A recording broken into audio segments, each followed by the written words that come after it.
from not a very warm place, London, Ontario. At this time of the year, you don't want to see it. You will not see it actually. It is buried under the snow. Okay. Dr. Arif Al-Arabi is a professor of anesthesiology, an ex-program director, and the director of medical education in the Department of Anesthesiology at the Western Ontario University. And this special session is from someone who had ample experience with residency training to those who we consider and we call and we value as the management subject matter experts. Remember this, management subject matter experts. They are the content experts. I come from the world of examination, but we label the administrators are the actual managers of the programs. So they are the subject matter experts when it comes to the management, the day-to-day management and administration of the program itself. So you are key, and because you are key, he wants you down here. Those who are administrators, Dr. Arif will run a short, probably interactive session at the beginning to find out some of the demographics about you. So he tailored the entire workshop to your needs. This workshop is from him to you, from you to you, and from you to him. So he will gain more experience about what are your needs for any future event. So please promise that you will be very interactive, and he has promised also to be positively provoking you with many interactions throughout the 1.5 hours, right? Or 1 hour, 45 minutes. Working? You can take this one. Yeah, it's okay. It's working, okay. Yeah. Thanks. Thank you very much for the introduction. Assalamu alaikum wa rahmatullahi wa barakatuh. You can see we're a little bit late. So we are almost 1 hour late than the scheduled time. So I'll try to give you as much as I can. It's a big subject. There's a lot of things to say, especially hearing about the challenges that people here have with the start of the program administrator program. So I'll try to give you some of the information, share with you the Canadian experience specifically and how we value the role of the program administrator, and give you some tips and hints based on my experience in the education system. Some of the workshops I attended at the ICRE. This is an excellent conference. It's called the International Conference of Resident Education. They do allocate specific time for program administrators workshops and conference. It's worth attending. It's every year. It's a very valuable one. So those are, this is the background. This is where I came from. But I've been warned that some people may not speak English, or their English is not very good, which is fine. It's not a must. It's favorable. But so I want so everybody can hear me and understand me. I want to show hands. So not everybody. So بالعربي في حد عنده مشكلة باللغة الإنجليزية صعوبة الفهم مني يرفع يده لو سمحتوا. على اساس ان يا اما نحدد يا اما خليط بين ال English and Arabic, or we just speak in English. Okay, مفيش كله مفهوم تمام. Okay, this is a good start because all the materials is in English, and hopefully one day you will have a translated book. The other thing I would like to know, because I don't know your limits, I don't know how much you know about program administrators, I don't want to go in details of things that can be overwhelming, and then we end up by very boring meeting. And I encourage you to speak up, okay? If you see there's something really very complex, something doesn't make sense, just speak up, okay? I don't want to pick on people, but I really would like people to speak about their challenges, okay? They speak about their experience, and then we can present things. Hopefully I have an answer. So I know it's a new rule, so anyone can represent the group or speak on their experience about the main challenges that faces the program administration here in Saudi Arabia. Okay, there's one.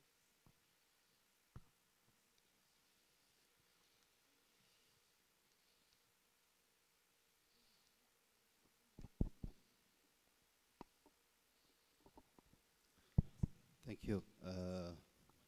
Bismillah ar-Rahman ar-Rahim. The first challenge was just, I was assigned as a program director of family medicine in Al Jof region 1 week before the program started. The other challenge that I don't have secretary, or I have a director assistant for administrative issue. We stayed running from office to office to ask for help. So just to clarify, you're a program director? Yep. Okay. I am program director, that's right. Relation to with the hospital, for hospital rotation for residents, we have difficulties that the trainers in the hospital are not qualified, certified trainer by Saudi Council. We found difficulties in determining the seats that we supposed to accept resident, putting a curriculum in short period of time. There is no any access between the primary care center and the hospital regarding the data, regarding the x-ray request, regarding the lab. It was really challenging in a few months of period. I would like to thank ministry guidance, and I would like to thank Saudi Council Commission for their deep help and in short period. But to have all these kind of challenges in short period, I think it's you cannot continue working with this. Thank you. And so that's good. Anybody else from the program administrator group? Anybody else can share with us their experience and their challenges?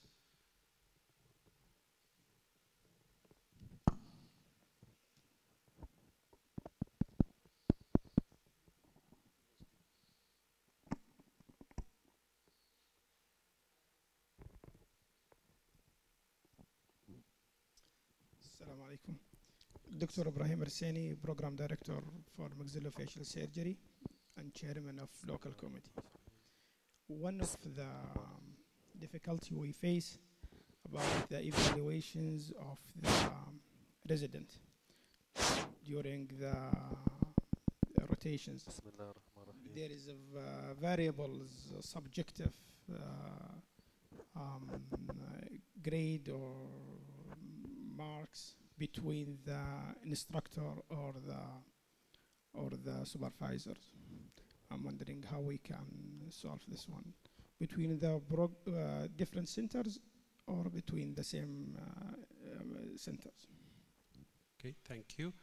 Any one of the program administrators? So I know probably I spoke with a few of the program directors, so I do know the challenges and I know how it feels to work without program administrator or program administrator who cannot do the desired job. So, but I'd like to hear from the program administrators from their side. Assalamu alaikum. I'm going to talk about the experience of Dubai Health Authority, as we are not from the Saudi Arabia. Yes, I am a doctor, but I am taking care of the Dubai residency training program as a whole, so I am an admin right now. And the main thing that we have a limitation and resources of manpower, so we don't have that much of coordinators where they can work with the program directors, helping them and doing all the things, the papers, whatever. That one of the thing, and then the other thing, we have limitation in the finance, which even if you want to improve the program directors and help them and improving themselves, in workshops and things like that, there was a lot of limitations because of the finance that we are facing right now. Add to this, we hear from our program directors that they have a limitation of time, where they don't have a free time to go for training for their residents and preparing like workshops, or even preparing for the evaluations of their residency. So all that come to our office where we would be like hand-tighted and we wouldn't be able to help, actually. Yeah, that's really a good point, and you're not alone with these challenges. So I think there isn't a perfect environment when it comes to administration anywhere, especially in the medical education field. I'll share with you one story just to highlight the importance of program administrators. In 2013, when I was appointed as a program director, we had a program administrator who did the job for 15 years. So she knew the A, B, C, all of the details. She has the autonomy, she can make decisions, very wise, loved by the trainees, knows all the communication lines and all the secrets. She's seen almost every single challenge, and all of a sudden she left, and I got a new one who's still under training, and we knew that CBD is coming, so we wanted to change the training structure also. So I really felt the importance of the job. I really felt how valuable it is to have someone beside you who is a manager who can make decisions on your behalf and help you, in, especially in transition situations like what we had.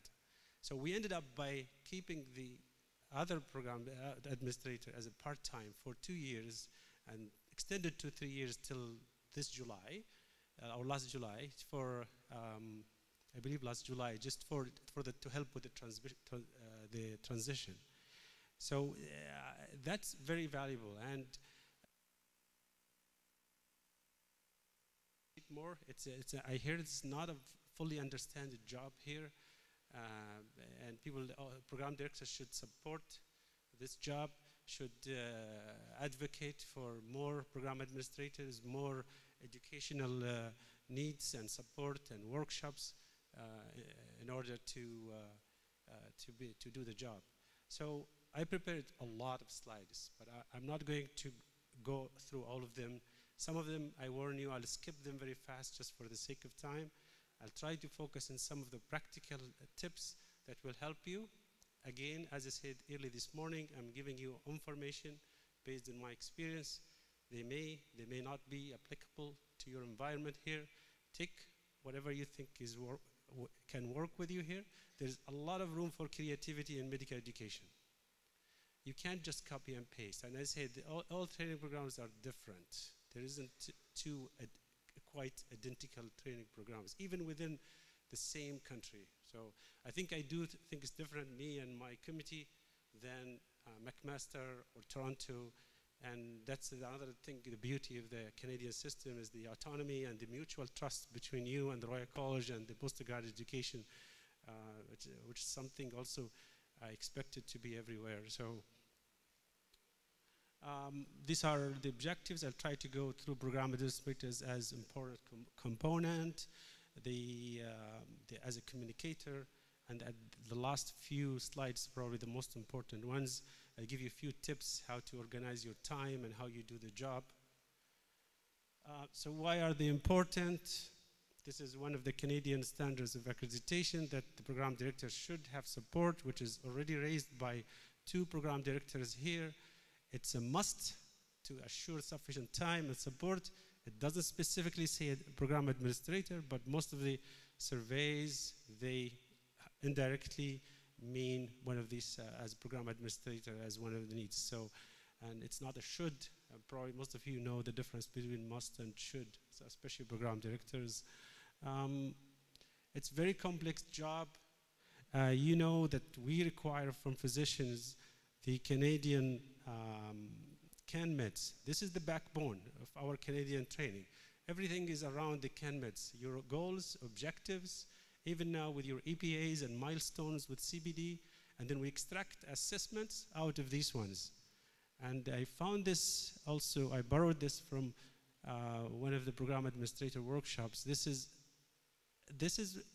the CanMeds applicable to program administrators, to you, right? So they still have to have these skills, which they have to be collaborator, they have to be good communicators, They health advocates or advocate for their job, not health, sorry, and scholars. So it's quite similar. And probably the 4 key skills that you should focus on in your own development is to attend workshops or improve your skills around the administrative skills, the communication, collaboration, and management. Just learn what is needed for the job. Again, if that's the physicians, what we need to achieve, this is you there, you're part of this tree, you're part of this flower, and you're a very important part to achieve the goal.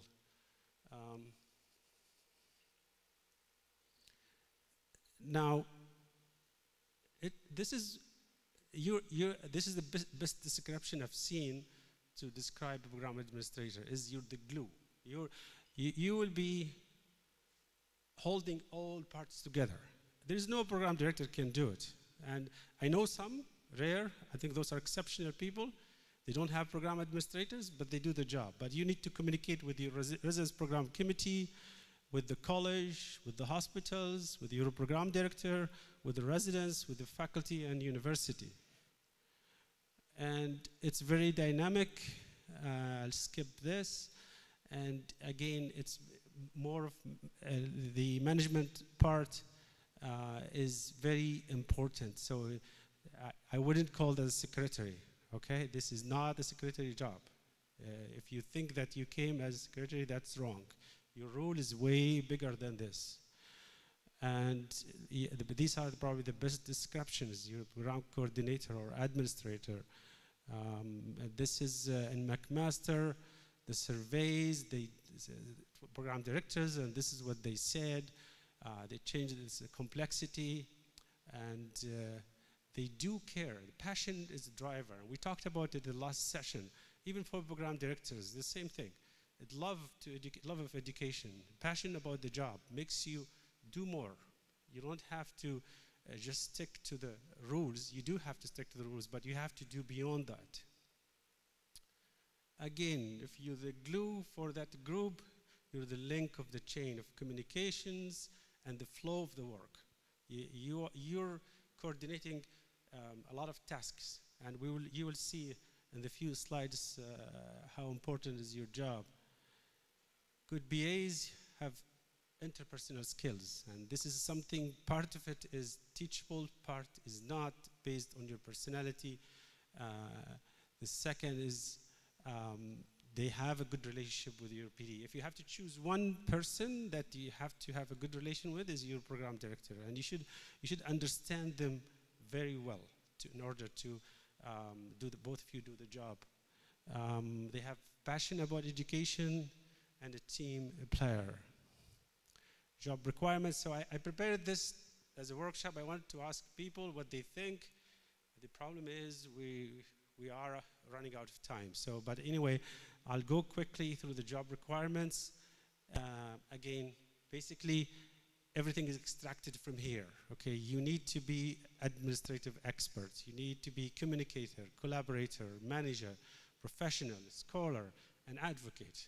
So the next few slides, they all fall within one of these, okay? So I just wanted to make it simple. And so essentially leadership skills, it's there in that the leaf that leads to the flower can meds and able to use the resources. Again, the same thing. They're all within those important rules. The basic knowledge requirement, same thing. And just stop here. Again, I will forward this presentation to the organizers here so you can have a copy. Okay, so if I'm going too fast, you can't keep up with the notes, don't worry. I can give you the presentation. Same thing, basic knowledge requirements. There's a lot of things that they need to know. So this is, I'm just showing you there are things you need to know. I don't need specifically to show you which ones, okay? But again, each one is different. Each one of you has a set of skills that are different than the others, and each one of you wants to fill specific gaps. I made this, and I like it. So the program administrator is like a trunk holding the tree together, okay? So I own this slide, and then you communicate directly with the program director, and then communicate with the residents, communicate with the RPC, with the PGME. I moved this to the Saudi Council. You will be contacting them directly, and then the faculty, the college, the subcommittees, the hospitals, the academic schedules. Most program administrators prepare their own academic schedules, fellowship, the call schedules. Some of them, they do that. You don't have to do that, though. Meeting minutes, and then more. There's tons of jobs you can do. It's scary, yes, but don't be afraid, because I'll show you some skills how to manage those tasks in an easier way. But again, it's like the program director job. It's very rewarding job, okay? There's a lot of things you can do, and actually, if you think in the positive side, it makes you feel that you're really important. You feel that people are dependent on you, and it's very rewarding, even for your future, or even for your own self-development. This is my subcommittee. I was introduced as a director of postgrad education. As of this month, I'm not, so I'm a little bit happier. I have more time for myself. So this is the committee I worked on for the last few years. The brown one is the, we're missing a few things there, but that's okay. So I have more in the core committee, the program director, and then I have 5 subcommittees, especially when we're trying to move towards CBD. And then we now have competence committee. It's not a subcommittee, and the CBD working group. And without a program administrator, I would never have done this. I've never been able to do this, okay? Because both of them, they were communicating with all parties. And as I said, we had one of the best, and I'm proud, if not the best, starts of the CBD in the country. Our resources are used. Our website is used by other programs. Our CBD lead was recognized locally and nationally. And because we had the support, it's not that we did all the work. And this is thanks to the program administrations. Again, what they do is you can make decisions on your own. If you make it clear to your program director, yes, why not? You can make decisions. They have one of the key features is to be very close to the residents.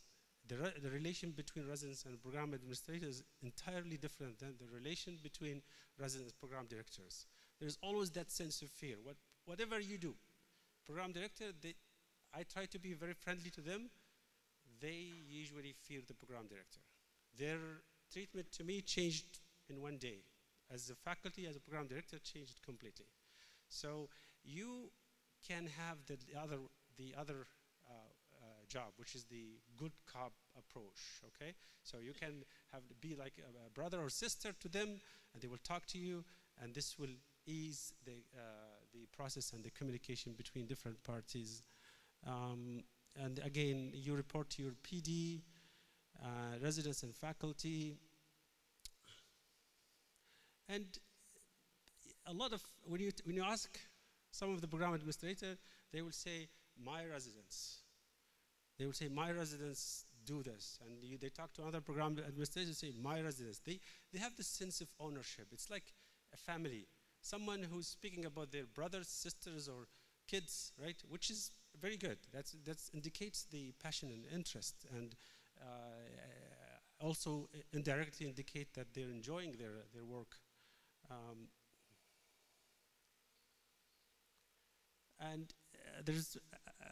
I like this. I borrowed this also from one of the program administrators' articles.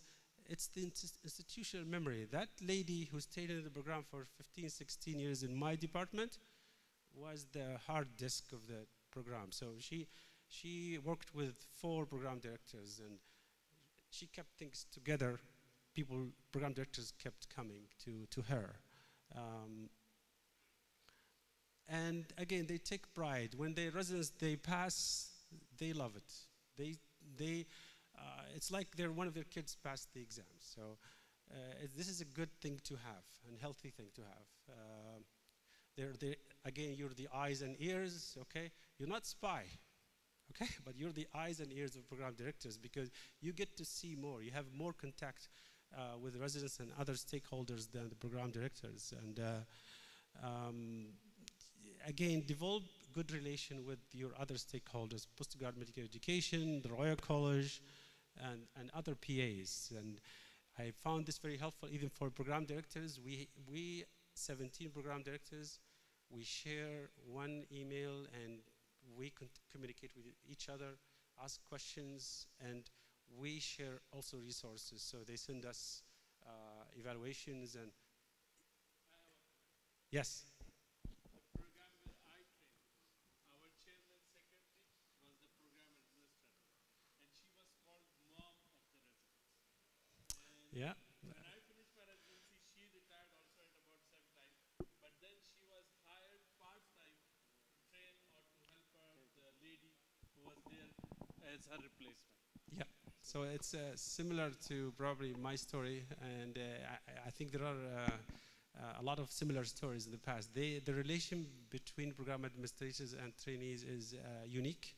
It's unbelievable, and sometimes I have to say this. It makes me jealous. That's okay. I do my best. I train them. I make them pass the exams, and they don't treat me the same. Right?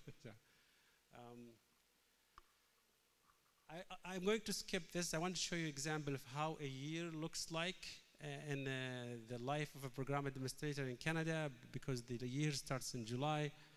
What time the year starts here for the training? October? So just change months. When I send you the presentation, just change the months, okay? This is more of a handout than talk, to be honest, okay? So this is a full year, and probably if I have to say something about all those 5-6 slides, is have a plan for the entire year, okay? And have set calendars and alarms and alerts before, because there's so many things. And the worst thing is you forget something very important. Or it could be simple. Let's say you're having a farewell dinner for the graduating residents, and everything is set, but you forget to book the room. And you come a week before and you try to do it, everything else you prepared is gone. So sometimes even simple things. So reminders will work. Again, this is the one I told you about. So if you feel that you need more information, this is a good conference to attend. And the other point down there, just to see how the Canadians really value the role of program administrators and how they try to make them a strong group with a strong voice. But the ICRE is one of my favorite conferences. We're done with 1/3 of the presentation, so which is good. So the middle one will be a little bit boring, so I'm going fast. The last one is the communicator one, about 1/3, and they're including some tips, okay? So we'll try to do this. But before I continue, any questions, any points to share, any nice stories that you think the group will benefit from? Questions, comments, anything? And are we so far? Oh, there's one. Okay, 2. Yeah, assalamu alaikum. Thank you for your presentation, ongoing presentation. Program administrators are very important, but I believe, and you said it before, that this is the Canadian experience. Unfortunately, we don't have them here. What we have here, all the secretaries for the Scientific Council, for the programs, we don't have them, the program administrators. Well, we are hospital-based training programs. In Canada, they are university-based training. So each program, they have one program director only and one program administrator. Here, we have like, in the same city, we have 10, 12 program directors and no program administrator. So just to remind the audience here that we are talking about very nice, excellent training programs, which we don't have here. We are doing our best to reach that point hopefully in the coming future. Yeah. Thank you. Thanks for sharing your experience. I don't think the Canadian system I'm describing came when it started was perfect. Probably they had the same challenges. I knew some of the stories that some programs shared program directors, but given that the requirements were a little bit less in the past, and the structure is a little bit different in the past and easier. But now with the current changes, the advancement of medical education, I don't think we program directors can live without program administrators, to be honest. So just be patient. You know, the change doesn't come overnight. It will take time.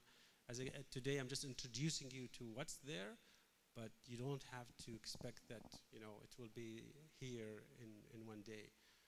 And the Canadians are one of the strongest when it comes to program administrators' role. There was another. Yes, sorry. Yeah. This is Samar.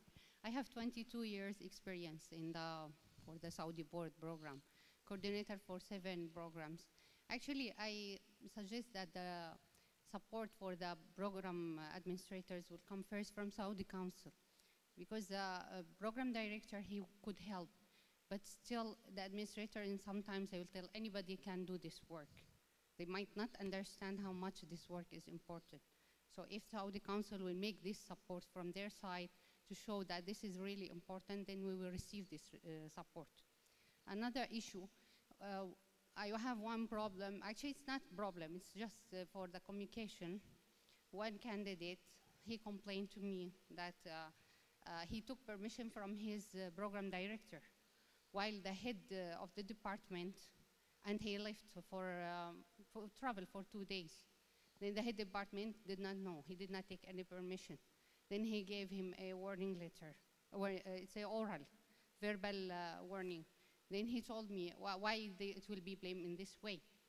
The next time he took permission from the head department, and he did not take the permission from the program director. Then I told him clearly that the program director, he's the first person responsible, and you should go back to him. Plus, also the chief of the department, because you cannot just ignore him unless there is a strong link between both of them. And for example, the chief of the department, he gave the authority for the program director, he will not interfere. But some head departments, they like to be the first person. So I told him, just do it. I advised him, do it, that take permission from both of them separately without showing that you took the permission from this person, and you told him that already I have the permission, so it doesn't matter.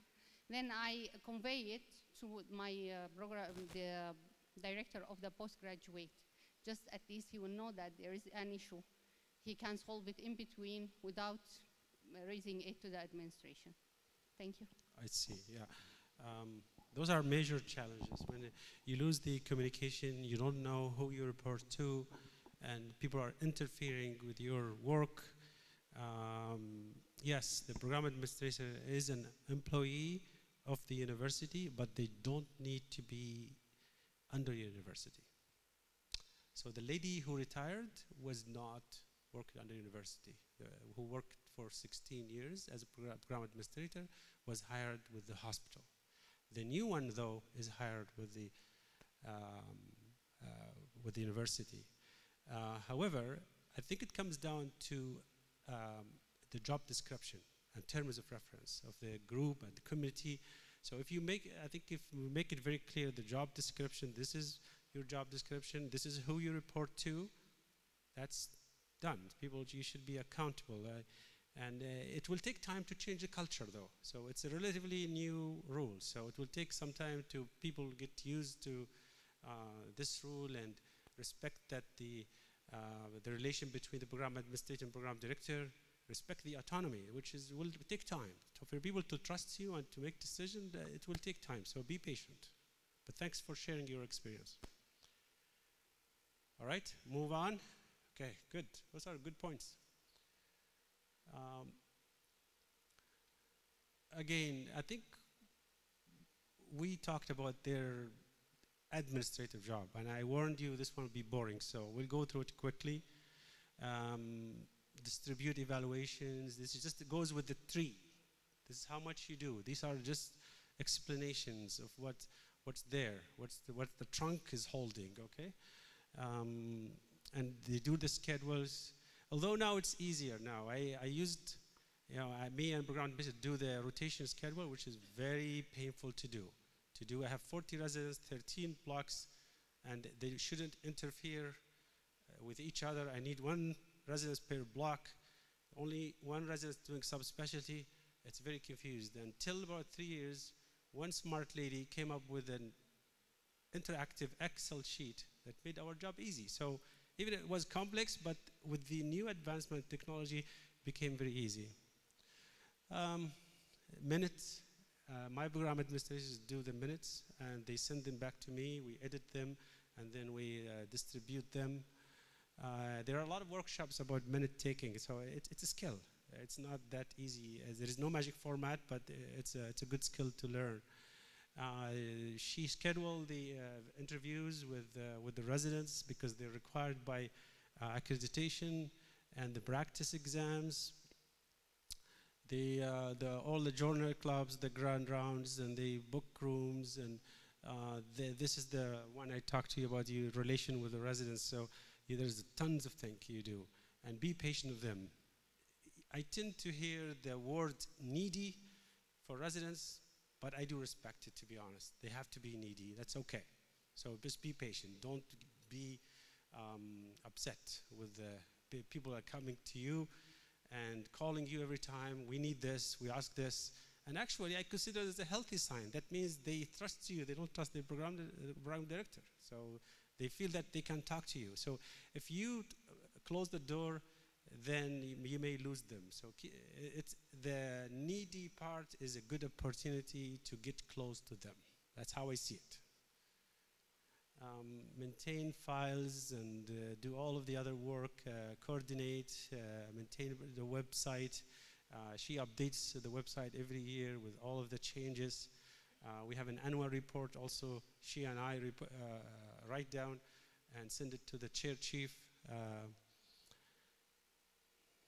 And then we share resources. This is probably one of your key messages today. So don't work on your own. So if you have, how many training programs in Saudi?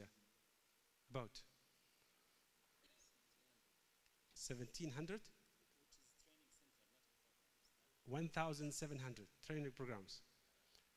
That's a good number. So if you, I say 1%, maybe 10% of the program administrators get together and share resources, that's done. So you have a lot of room to borrow things. Don't try to spend hours or days in writing, anything, schedules, evaluations, or anything you find difficult, ask the other people. And as I said, we program directors, we have email. So you can have an email group, and someone will share things, okay?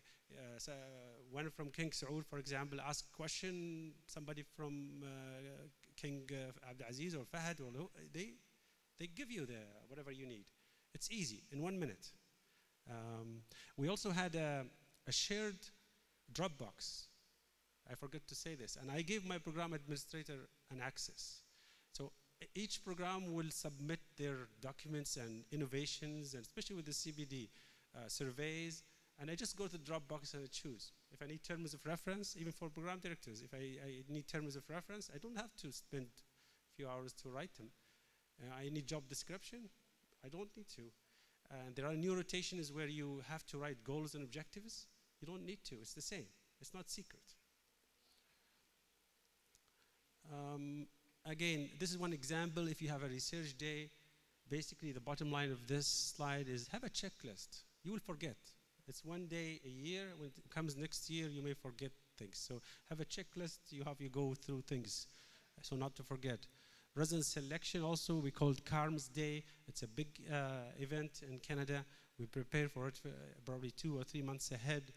And it's really exhausting for the program administration. She communicates with the applicants. She communicates with the program director, with the RPC, with the interviewers, with the hospital to book rooms, everything.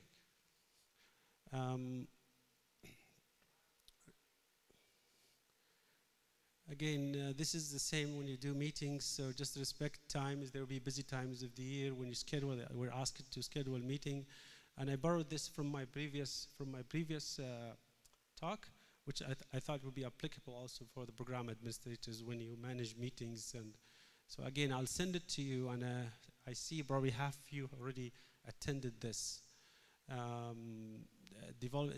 Don't overload the agenda. This is a nice experience for you as program administrator to be involved in this. Very easy to do.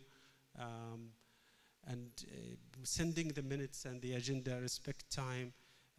The people who you're communicating with are really busy people, and they need time to do things. Preparation, okay. Subcommittees, you have other groups. There's like a second line group. And I'm just going to skip this, okay. And then the minutes, if you're writing them, my advice is attend one of those workshops. There's a lot of also useful material in the internet. Mr. Google works, okay? So you can find a lot of things also available, and people post their lectures also, if you can read them. Focus on decisions. We talked about this last session, which was almost an hour ago. The faculty, keep them close. Probably their voice is louder than the residents, so don't expect that they will treat you the same, because you're sending them evaluations, you're sending them requests to do things. So be patient and find a way to keep them close, and so they will do next time. They'll do the job. Resident selection, I believe there is a talk later after mine about the resident selection and rule program administrator, so I just was told, so I'm just going to skip this, okay? You will hear more about it. And you may be asked to participate in a bigger committees and groups, which is also a very rewarding experience. Preparing for accreditation is a big event. I would say we will have accreditation 2019. We're just starting now, thinking, what should we do about it, okay? One of the ideas is to have a program retreat in this fall, and then bring everybody, and then the program administrators start to gather all the papers and make sure that we meet the standards of accreditation. And again, it's basically the easiest way to know what is needed is to read the accreditation requirements. This is the easiest way, and that's where you have the pre-survey questionnaire, and everything should be extracted from those documents. So read it ahead of time, before the accreditation, and come up with some creative ideas to improve the program, okay? Update your goals and objectives. These supposed to be questions and their own, but I think for some reason the animation is lost. That's okay. So my question is just to see if people are aware of things. So do you know when is your regular on-site survey is scheduled? This is for the program administrators. It's not for the program directors. So those who knows their next time, raise hands. And those who don't know, raise hands. So, okay, no one. People either know or don't know, okay. I'm assuming that some of you, they have the knowledge, they know their time. Some of you, they don't, but you have to know this date. This is, for some program directors, it's like life or death. They want to pass the accreditation, and they're busy. So this is one chance for you, opportunity to jump in, okay? Now, program administrators, I'll ask the question this in a different way. Are you familiar with the CANMEDs? Do you know them in details? Because I think this is what they use here, right? For the training, you use the CANMEDs. Do you know them? You know, yeah. Okay.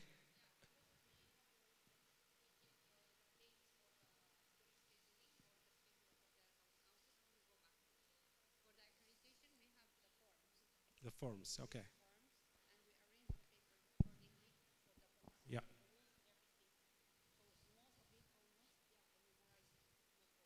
I see. So one point say when they receive the paperwork, then that's where they start preparing. But my advice, do not wait for the request. Yeah. Okay.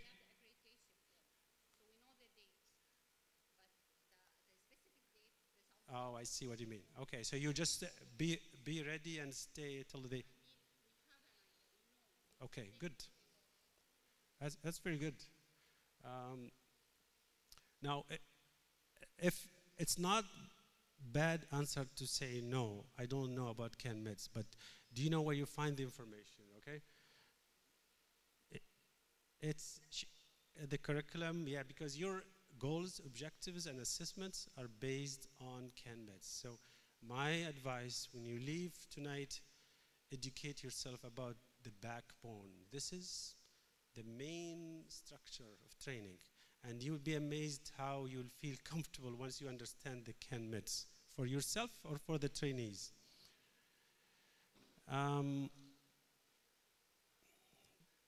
we talked about who you report to. So apparently there's some issues and confusion about who you should report to. Some of the chair of the department, some of the program directors, and this has to be very clear, very clear. And do you have a number of how of the evaluations are filled, percentage? So if you send evaluations to the faculties, do we have a percent, 10%, 20, 30, 40? It's another number probably you should try to look at. Come up with a way and see how much and how many people are filling their evaluations. Now, how come?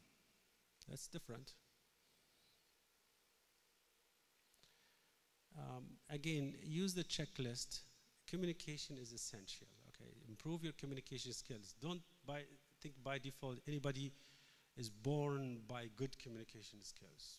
It's a skill, which means you can teach it, you can learn. There are a lot of workshops about communication skills.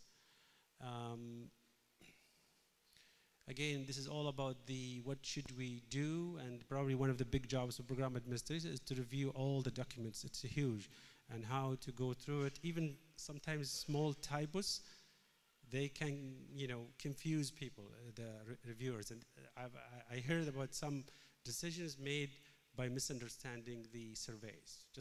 So spend your time. I remember I had an interview, was 6 months. I had a document open my laptop, and every time I just go and fill a few things, and then go the next day and read it. I show it to my associate program director. Sometimes somebody else, when they look at the document, they discover tons of mistakes for some reason, and they're very obvious. You didn't know about them. Again, this is just work. This is the list checklist. What should you do during the accreditation? Okay. This is all about the accreditation, okay? So we're 2/3 now. We're getting there, okay? Do you see it useful so far? Did you think this is good? Are we going in the right direction, or should we stop? People are happy with what you heard so far? Found it useful? Okay, I found this is probably one of the biggest rules that I advise people to learn is the communicator rule, as you said. Again, you have to communicate with all of these people and groups, and you are the glue. We say that. We say that. You're the glue, so you're holding everything together. So you need to know how to communicate with them in order to hold them together. Let's start with the program director, okay? It's one of the busiest jobs. I can't describe it. It's really busy job. So you have to understand this side when you communicate with the program director. There are times where tired, times where people, they don't want to hear anything, so know your program director. Try to understand them. It's a very close friendship, relationship, to be honest, and forgiving, and finding excuses from both sides. And if you have an urgent matter, don't just send an email, or try to find them very quickly. It's very easy to solve problems the sooner you hear about them. If you may see a lot of problems if they're left behind. And maintain confidentiality. My program administrator has my electronic signature, so there's a lot of things I don't have to do. There's a lot of things we ask, other universities will ask for a good standing letter. I don't have to sign it. I don't have to come to it. It's known. So the form is there, write the name, good standing, confirm that they're trainees from this time to this time, and we're supportive of their rotations and done. So, and then sign it. So just one example. And one thing, and this is also good for the program directors, when it comes to really bad things, let the program director protect you. Don't engage in direct confrontation with the faculty and the residents, okay? It's different groups, and for some reason, the physician-to-physician communication is different from physician to non-physician communications, which is not, this is a hidden problem there. So if you are in trouble, just talk to your program director. Don't confront people. And program directors, you should support them and speak on their behalf.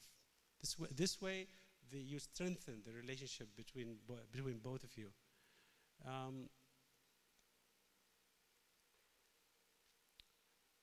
Again, that's for the program, when you work with the program director for the accreditation, the counseling meetings, same thing. I think we talked about a lot of these ones, okay? Always seek feedback. If your program director is not saying anything to you, ask them, what do you think? How I'm doing, okay? And what should I do better next time? I know there's some program administrators, they meet every week. There's a specific fixed time, both program director and program administrators meet and link the dots. Teach yourself. This is the one of the program administrators saying that how they or she arranges her meetings with the program director. Now residents, again, we talked about this. Let your program director do the bad work. This is what I talked about when they come into big issues and confrontations. Again, yes, they're students, but think of them adult learners. They're not high school or university students. They're physicians. So yes, be a friend, but don't spoil them. Hold them accountable. They're adult learners, okay? And consider attending a residence meeting. I gave this advice to my new program administrator. I said, go and attend their academic half day, talk to them, socialize with them. It's different communication, and she loved it. So she goes from time to time to attend those meetings and share their success. Anybody who wins an award, we put it on our website. We talk about it, and we feel proud about that. So something you can do as program administrators, and there's tons of things you can do. And as I said, I will forward this presentation because there's a lot of materials. I think you will find it very useful. And for residency program committee, this is the one we talked about. It's very complex. You arrange communication between program director and the Royal College chair, dean, and you do, again, between the program director and different RPC members, between your RPC and the subcommittees, even now with the new rules, so with the competence committee and the CBD working group, and within each group. So that's very complex and busy job, okay? Again, documentation is a key. Consider the residents to communicate to their peers, and I found this very useful, and I talked about it earlier today, is let the residents do the job. Let them communicate to their peers. It's a very strong voice within the residents group. If they come and say, oh, we want you to do 7 calls instead of 6. If I say this to them, they just hear those voices. But if the residents say, yes, we talked about it in your behalf in the RPC, and this is what we decided, you will hear less angry voices. And they will feel important. They will feel that they're supported, the residence members, and they feel that they're valuable to the group, and it's a good thing. Again, confidentiality. I have about 7, we're almost done here, so I have 7 tips to share with you. So how should you make your work easier? Probably I scared you about how much you should do, but it's enjoyable. I haven't seen a program administrator who's really complaining, upset. I haven't seen one who quit the job. I see program directors quit the job. But in Canada, I haven't seen a program administrator quitting their job because they're tired. So it's enjoyable and it's doable, okay? Eh? Maybe, but I don't think all program directors are nice, right? So it's just because they love the job. It's like you as a program director, you work with your chair, different chairs. Some of them are nice to you, some of them are not. Some of them are supportive, some of them are not. I think the key, people fear the unknown. People get confused if they don't know. If you're going to a new trip and you have no GPS, you have no map, you're lost, you're angry, you have no idea where to go, you're confused, you lose your focus, and you make everybody around you unhappy in the car. If you have the map, you're okay. So this is the same thing. If you know the job, if you learn the job, it becomes easy. When I started as program director, it was overwhelming. I spent more time, in doing things. My first RBC meeting, I spent the week before trying to prepare and what should we do, reading some of the terms of reference, and then it becomes easy. I just take 1 hour now before the meeting. So there's a learning curve, okay? And you become stressed, confused, and you will do mistakes if you don't know the job. And now you go a vicious cycle. You're more stressed, and it's go on, okay? This is one first tip. I would say invest in learning this. Time, money, anything. Just try to learn the job. The second is collaboration. Work with other people. Work with other groups. And don't collaborate only because you want to collaborate, because you want to cold collaborator. Don't do that. Because sometimes you waste time by talking to people and doing the wrong thing. You think it's collaboration, but it's not. And I give you examples of things that you can share. I give you example of, we have a Dropbox in the country for the anesthesia group. We just go Dropbox, I need terms of reference, I need this and this and this, so it's easy. Nobody owns, they don't have rights because you wrote terms of reference. You don't have to own it. Delegate tasks, okay? Oh, my tree. All of the dark green, you can give it to other people. You don't have to do them. You don't have to. There's other people, even not program administrators, but they're secretaries, for example.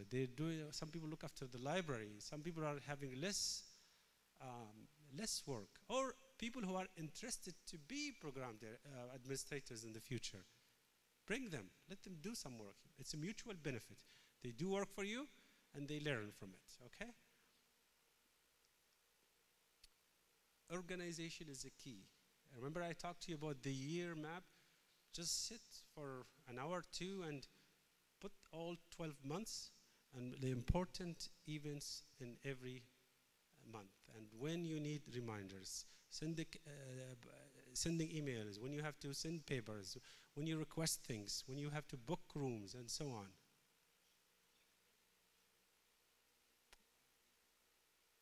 And I shared with you the experience with the Excel sheets. They made my life easier. I know that for the working with the CBD, for the rotation schedule, it made our job very easy. So if you go and attend some of the workshops of Excel sheet, it will improve your administrative work and the checklists we talk about. Okay, I wanted to click on our website, but that's okay. Basically, we have a handbook. We invested initially almost a year in writing the handbook. It has everything the residents needs to know. And I would say it will cut down the number of communications that comes to you by at least 50%. Because everything they need is there. Their policies, their vacation rules, their call rules, who they should contact, how they get their pagers, their wellness, their safety, their the phone numbers for all the hospitals.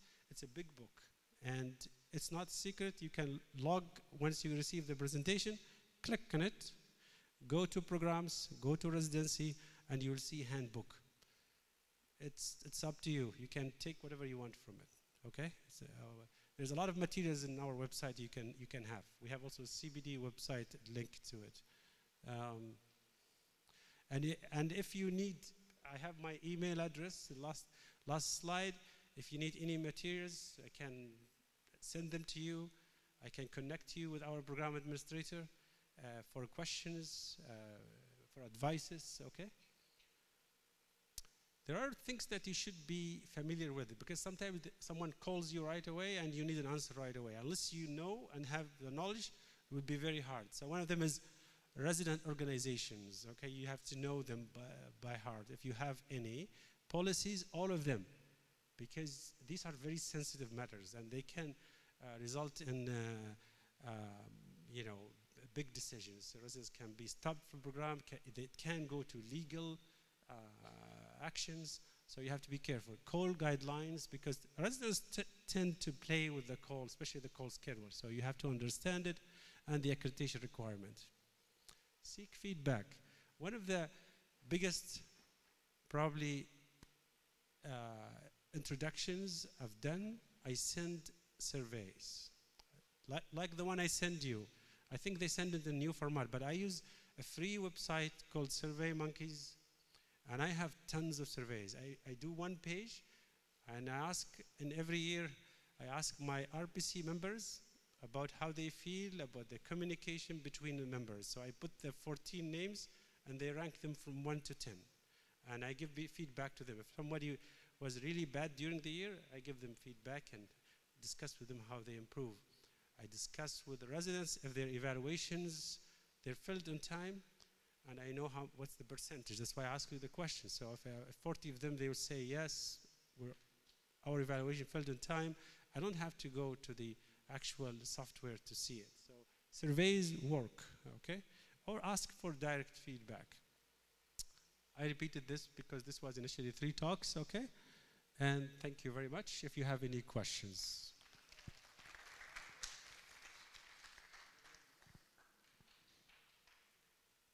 Questions? Okay, that's good.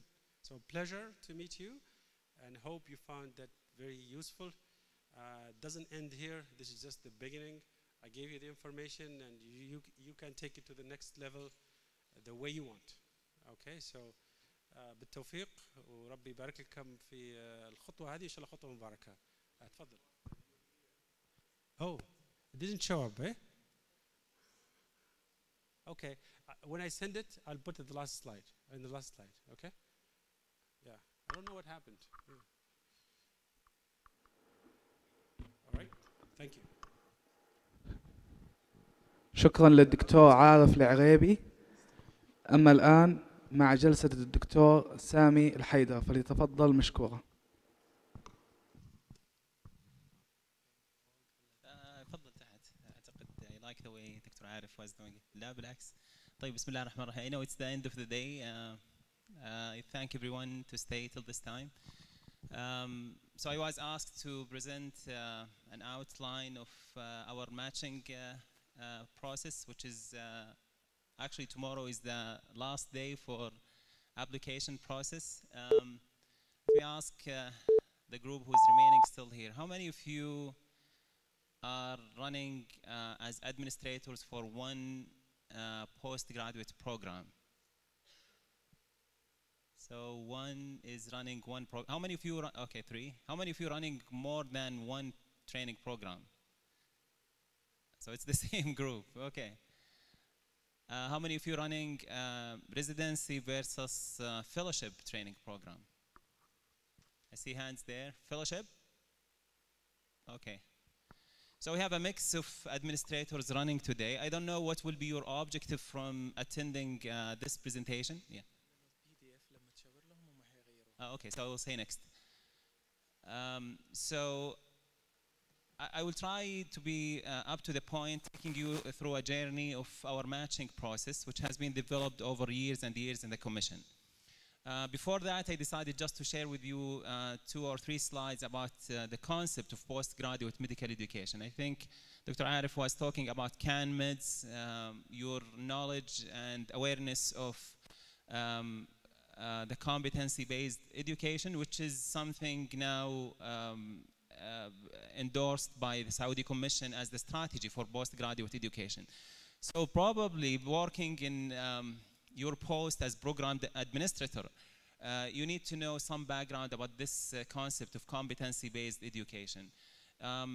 Postgraduate education, whether it's for physician or other disciplines, whether nursing, pharmacy, or dental specialties, or applied health sciences programs, where we have plenty of postgraduate programs, is going through this education continuum, where our journey toward competency is in continuation. So we go from our university to residency programs, and then to the fellowship. And this is why actually we need the competency-based medical education. I used to be a resident in the era before this term of CAN-MEDS is there, and when it came, it was really touching my heart. We were always endorsed that we need to know. I am from pediatrics, so our holy book in pediatrics is Nelson, for example. Harriet Lane is our handbook in our white coat every day. And I was falling like other residents in that era. When we do round with our consultant, we look to those little kids as reference to our knowledge in Nelson. What is there as a differential diagnosis? What is there as physical signs and information to know? And actually, that little kid was not waiting for just knowledge from us as future physicians or nurses or pharmacists. What they were looking for is a competent practitioner who can deal with them, communicate, be advocate, work with others in a collaborative way, in a professional manner. And these were not in the textbook. These are like bedside skills I need to be taught as a future healthcare worker. This is why we don't need any more walking Nelson or Harrison or Schwartz or whatever reference you have in your postgraduate training. We need competent physicians, competent nurses, pharmacists, dentists, and so on. And this is where the competency-based module came. Whether it is the CAN-MED or the ACGME module, or even some primitive work done locally in the Saudi MEDs. We need to think more out of the box from the medical knowledge to the competencies that our fresh graduate is in need. And I think your role as administrator is really, really important to ensure that the environment is going after that. It is really burning the feeling when we look our resident looking after collections of MCQs, for example, because they want to pass the exam. I think we need to prepare them to be competent. We need to assure them that they need to take their time to build their competencies rather than passing the exam and getting the certificate. And this is really a challenge. How to apply this module is something where you need to work through your program director, through your residency program committee, postgraduate committee, and the Saudi Commission to ensure that our trainee, could you move the slide to be in the center? So this is something I think beyond the scope of this presentation. Medical education or healthcare postgraduate education is something we need to focus on as a science rather than as a certificate where our graduates are aiming for. Next slide.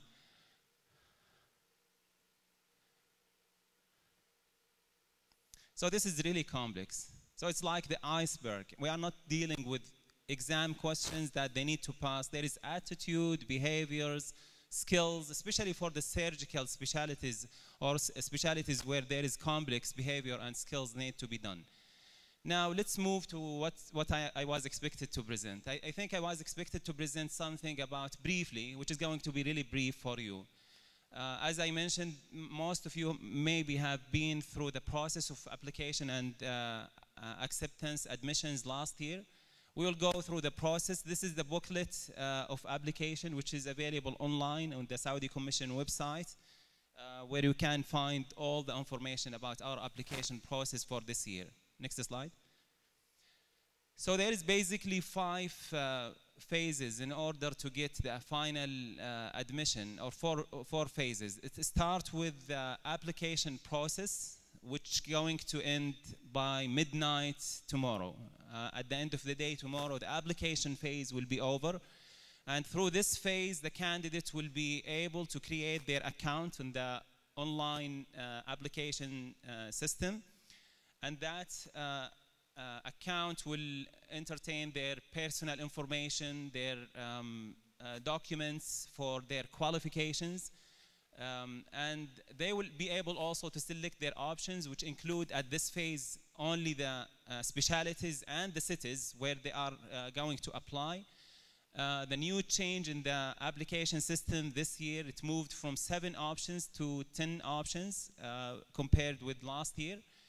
Subsequently, they will go for a verification process by more than 25 staff in the commission who goes over their information. So just to make sure that the attachment functioning, looking well, and they have the right information.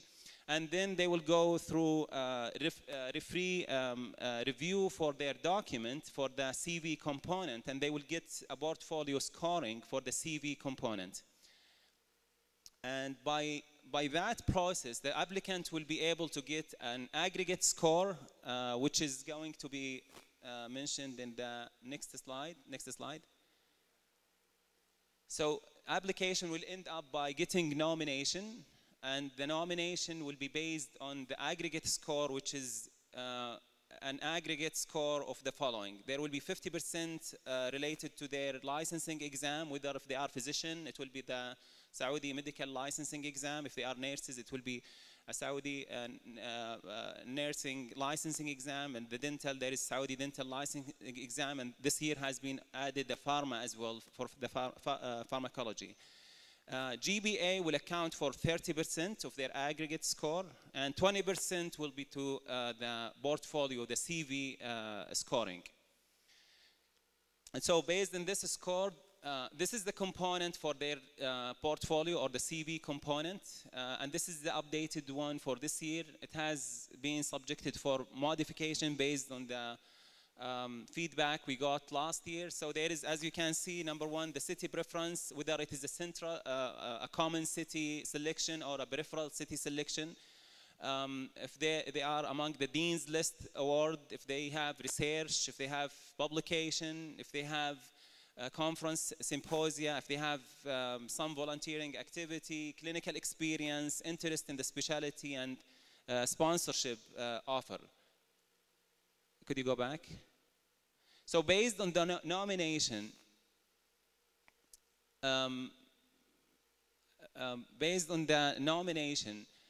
the candidates will have their next phase. So some of the applicants will get nominated based on their aggregate score. Some of them, they will not be nominated, and that's the end for their application.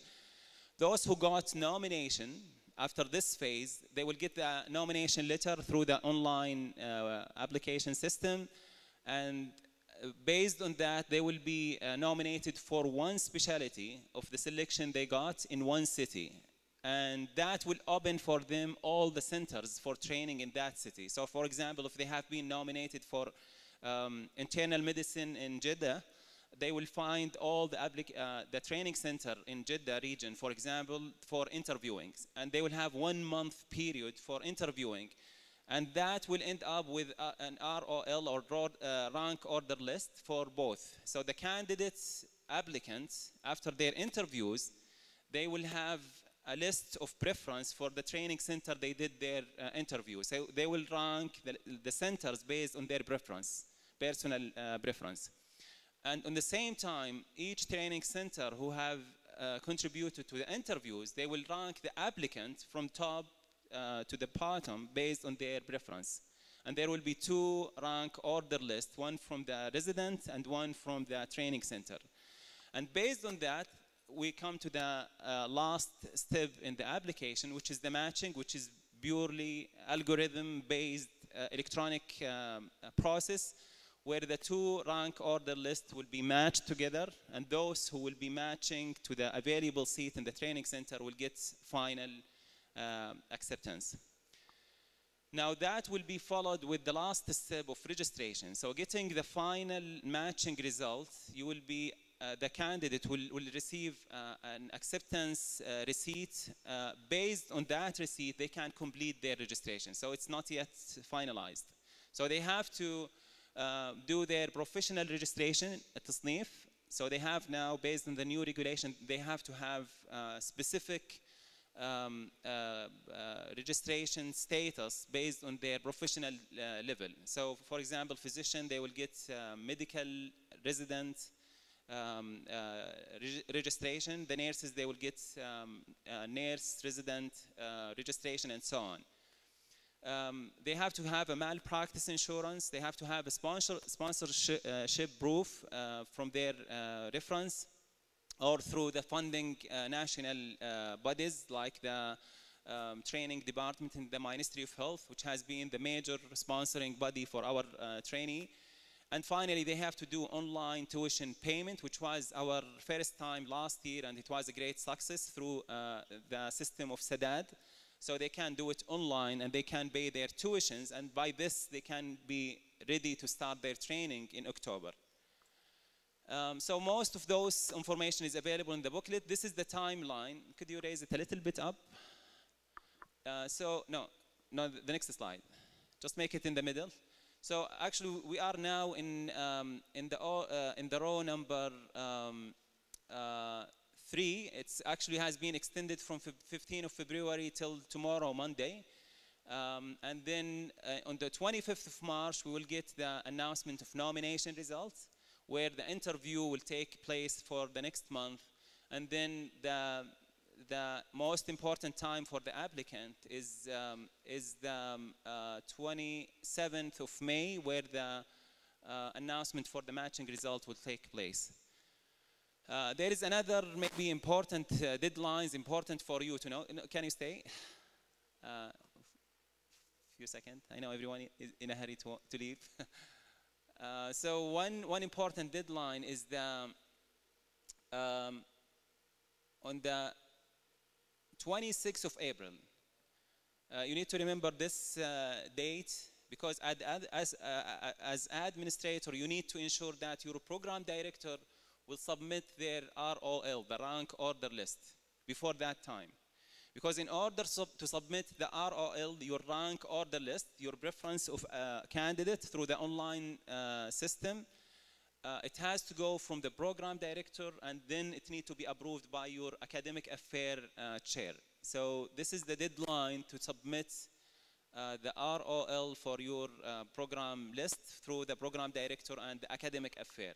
So you have to ensure that you submit your list before that deadline to get your result available. And then for the candidates, the 6th of August is the date for tuitions payment. And then the last date to submit their registration requirement is the 24th of September in order to start by the 1st of October. Now, this is maybe more relevant to the applicant themselves, on what basis they will be looking for their programs, and maybe you need to look to their mindsets, how they will choose, how they will rank training centers, and so you can read their mind, make sure that the best applicants will get to your program. I think one of the things maybe you need to, as administrator working to work with your program director, is to make sure what will be your checklist on the day of interview. I know some programs has been very experienced with the day of interviewing, so you need some logistics, you need a site for, you need to communicate with the applicant early of time, give them the schedule for their interviews. prepare the place with waiting area, because sometimes the interviews will go beyond the scheduled time, so you have to have convenient place for them, equip it with whatever you need in the rest area, like some refreshments, drinks, snacks, and so on. And then prepare all the forms to be used by the committee of interviewing, whether it is like forms for evaluation, prepare the link to CVs. Last year we were able to provide all the programs with the CV content of all the applicants, so we were saving lots of printing for the administrators. And hopefully we will be doing the same with the existing system as well. So I think this is all about our, or my presentation. Can you go to the next one? When I present this, I think always at the national level, we are very concerned about this, these numbers. These are the numbers from the last year application. We got 9,160 applicants, and we got much less available seats.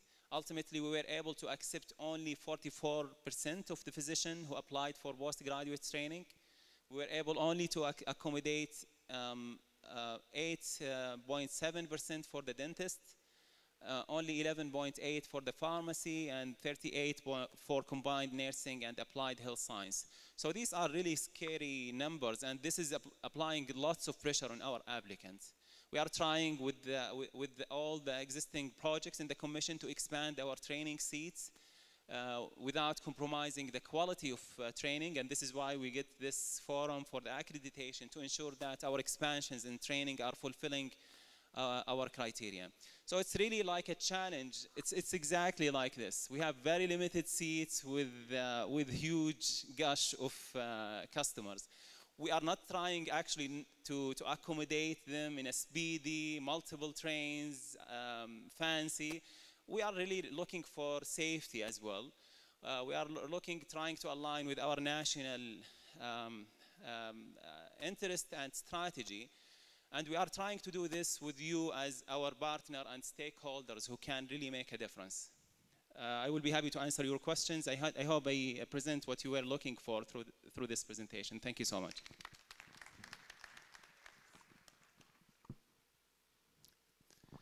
It's really alarming numbers that you showed in the last couple of slides. So what happens to these doctors who do not get residency?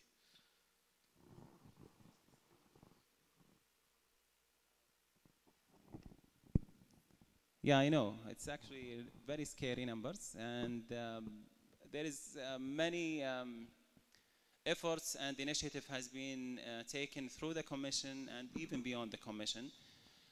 Well, to answer your simple question about what they will do, they have other alternative pathways. So they will carry on their service job. We know there is variation between different disciplines. For example, without indicating certain specialties, for example, the applied health science, some specialties, they can function independent in general practice with their bachelor degree. All what they need is to get their license exam and to have the license to practice. The same thing with some other specialties.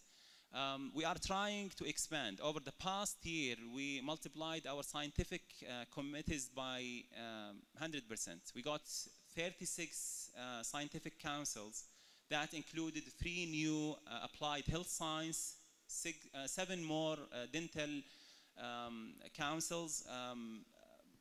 The same thing with the scientific council for the pharmacy and nursing as well. We got more than 14 new programs accepted as new program, and that will apply for multiple centers to be new and available for our postgraduate candidates. We are trying to expand, but without compromising our quality. But certainly, it's not that the primary interest of the Commission to find alternative pathways for those applicants. But we are working with Ministry of Education, with Ministry of Health, with the Dean's Committee, the national one, to make sure that our production line is matching our national needs and the capabilities of training as well. My name is Rafat Bukhari. I'm consultant nephrology. Actually, this is just a comment. يعني 4,000 they are not accepted is very big, as he said. Once actually it's written in the one of the newspaper in USA, one medical resident, he suicide and he died because he is not accepted in the residency. And I don't know, يعني look at this number, 4,000. Why preventing them?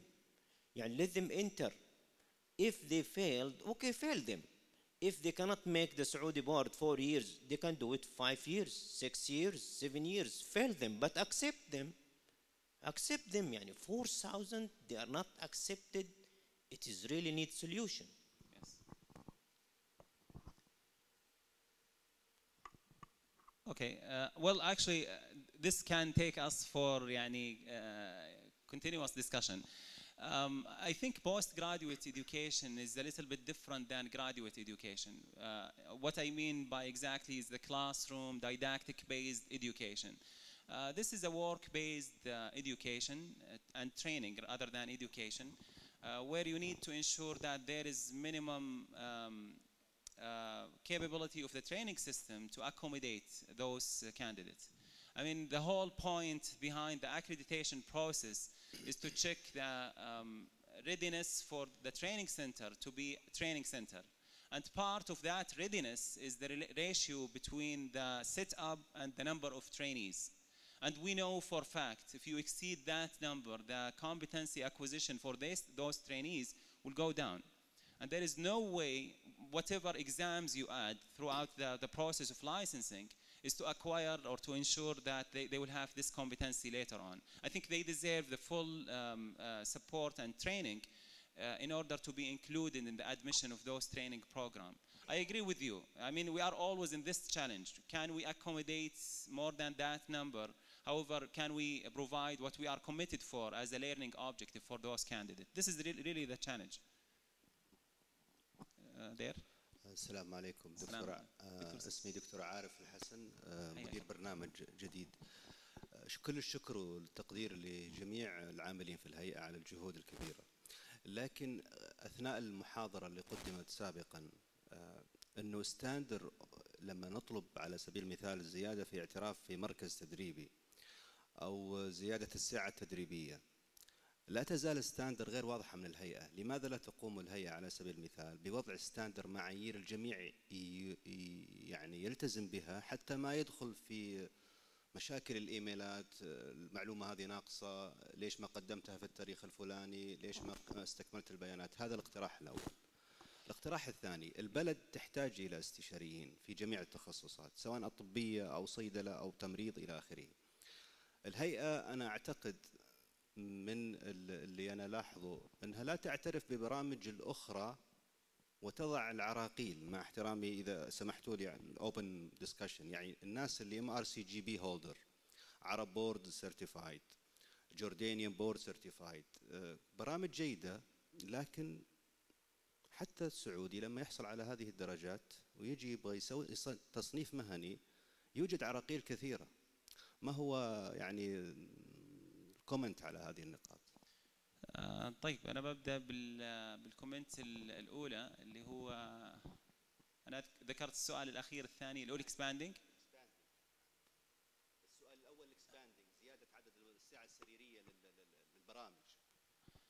زيادة الساعة السريرية أو نعم عفواً أو البوليسي. أنا ذكرت وجود بوليسي مشتركة. نعم أنا أتفق معك. يعني الهيئة الحقيقة one of the things which make Saudi Commission the national reference is being the host for the policy making for training. In spite all the achievement we got through the 25 years of the age of the Commission, I think we still have more steps to go to fill more gaps in the policy.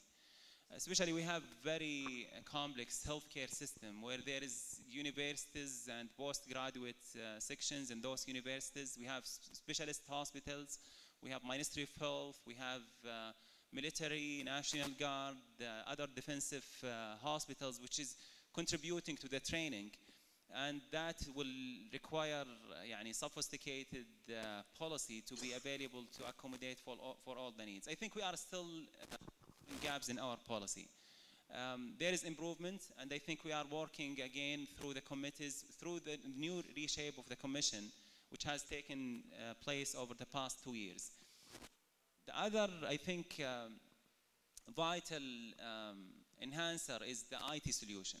And I think all of us agree that within the limited capacity the Commission used to face in the early decade, everything was fine to run by the manual processing, phone calls, messages, and so on. However, with this thousands of centers and applicants everywhere, I think we really need an IT solution, which is now, under construction, and hopefully that will make the difference in our services in the Saudi Commission. With regard to the registration and qualifications of other training programs, I think probably I'm not the best to talk on that aspect, because we have registration and professional affairs separate entity in the Commission, and they have been doing excellent work over the past year. We have a new policy which has been released. I know the sensitivities maybe which was related to the programs you mentioned, where the classification has different scale, but let's remember this is based on assessment of the quality, at least of what we face in those graduates from those programs in the kingdom. And I think it is subjected to re-evaluation every time if we think that the quality is improving and their product is benchmarked with the Saudi or other international programs. But again, this is subjected to other entity, other policy makers who can make the decision, and it's not the training body in the Commission to make the decision behind that. We are responsible for the Saudi board and the Saudi fellowship, and we respect and we collaborate with other training programs, definitely. تفضل. Sorry, هنا. السلام عليكم. My name is Dr. Badriya, trainer in the military hospital, family medicine. في الحقيقة هو تعقيب على ما سألوه الزملاء. يعني النمبر of doctors who cannot be accredited for training is huge. يعني this is nearly 50%. So I think حقوا تراجعوا البلان الأولى، إذا أصلاً البلان اتخطط وبعدين ما قدرت to accept this number. أفتكر في حاجة لازم تتعامل as rescue plan، يعني حاجة تكون سريعة. يعني على مجال الأطباء هم يعني the best لما دخلوا للجامعة، وبعدين لما أخذوهم في كلية الطب بيتعرضوا لكمية من التست والاختبارات والبروفيشنال جروث، فما ممكن يكونوا هون دول كلهم 44% يكونوا هون failure to go for their program. I think إنه يعني الخطة ما المفروض تمشي باللي تخطط لها أول، تتخطى على حسب number of doctors who graduated، لأنه هم معروف الكليات اللي بتعمل graduation عددها قدر إيش.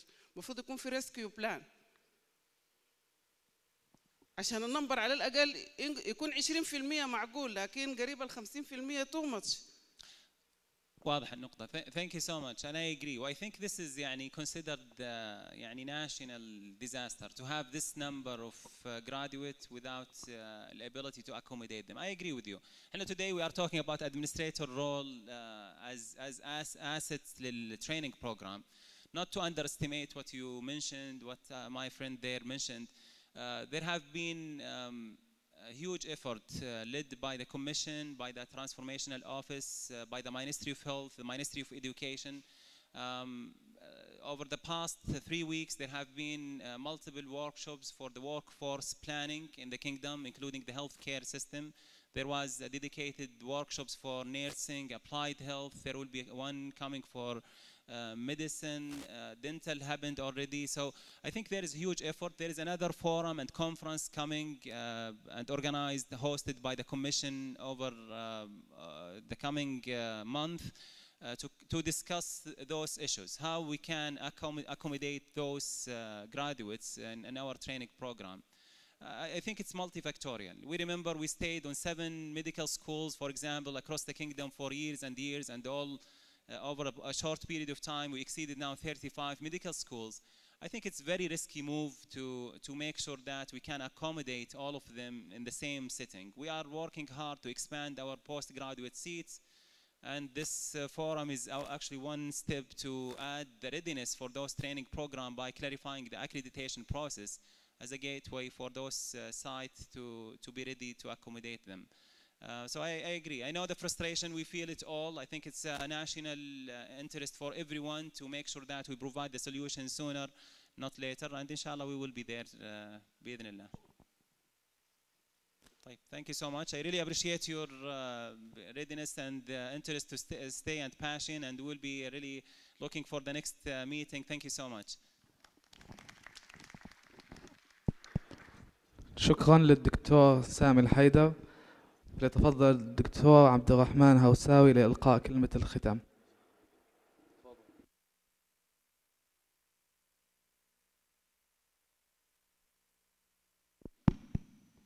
طيب، شكرا للجميع، شكرا لحضوركم، وشكرا ل يعني البقاء الى نهايه الفعاليه. دليل على حرص، وان شاء الله باذن الله يكون يعني التنظيم، وما في شك المحاضرات والماده العلميه يعني هذا باذن الله ما في عليها خلاف، بس باذن الله ايضا التنظيم يكون على قدر المتوقع. شكرا لكم ولحضوركم ومشاركتكم، وان شاء الله لنا لقاء في مناسبات قريبه جدا. يعطيكم الف عافيه. أعزائنا الزوار، شكرا لحضوركم جلسات ملتقى هيئة التخصصات الصحية الأول للاعتماد وجودة التدريب، ونتطلع لرؤيتكم في العام القادم.